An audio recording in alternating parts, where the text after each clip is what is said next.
അള്ളാഹുവിന്റെ ഏറ്റവും മനോഹരമായ 99 നാമങ്ങളെയാണ് അസ്മാഉൽ ഹുസ്ന എന്ന് വിളിക്കുന്നത്. ഖുർആനിലും ഹദീസുകളിലും ഈ നാമങ്ങളുടെ പ്രാധാന്യത്തെക്കുറിച്ച് വ്യക്തമായി പ്രതിപാദിക്കുന്നുണ്ട്. അസ്മാഉൽ ഹുസ്നയുടെ പ്രധാന പ്രത്യേകതകൾ താഴെ പറയുന്നവയാണ്. 1. ആരാധനയുടെ അടിസ്ഥാനം. അള്ളാഹുവിനെ കൂടുതൽ അടുത്തറിയാനും അവനോട് പ്രാർത്ഥിക്കാനും ഈ നാമങ്ങൾ സഹായിക്കുന്നു. ഖുർആൻ പറയുന്നു, അള്ളാഹുവിനെ ഏറ്റവും നല്ല നാമങ്ങളുണ്ട്, അതിനാൽ ആ നാമങ്ങളിലൂടെ നിങ്ങൾ അവനോട് പ്രാർത്ഥിക്കുക. അൽ-അഅറാഫ് 180. 2. മനസ്സിന് സമാധാനവും സംതൃപ്തിയും. ഈ നാമങ്ങൾ അർത്ഥമറിഞ്ഞ് ഉരുവിടുന്നത് മനസ്സിന് വലിയ ആശ്വാസം നൽകുന്നു.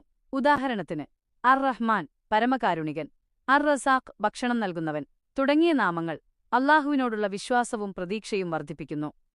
3. സ്വർഗപ്രവേശനം. അള്ളാഹുവിന് 99 നാമങ്ങളുണ്ട്. ആരെങ്കിലും അവ മനഃപ്പാഠമാക്കുകയും ജീവിതത്തിൽ പകർത്തുകയും ചെയ്താൽ അവൻ സ്വർഗത്തിൽ പ്രവേശിച്ചു. ബുഖാരി സ്റ്റാർ.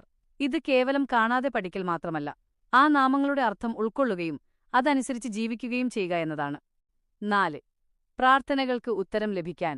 ഓരോ പ്രാർത്ഥനയുടെയും സന്ദർഭത്തിനനുസരിച്ച് അനുയോജ്യമായ നാമങ്ങൾ വിളിക്കുന്നത് ഉത്തമമാണ്.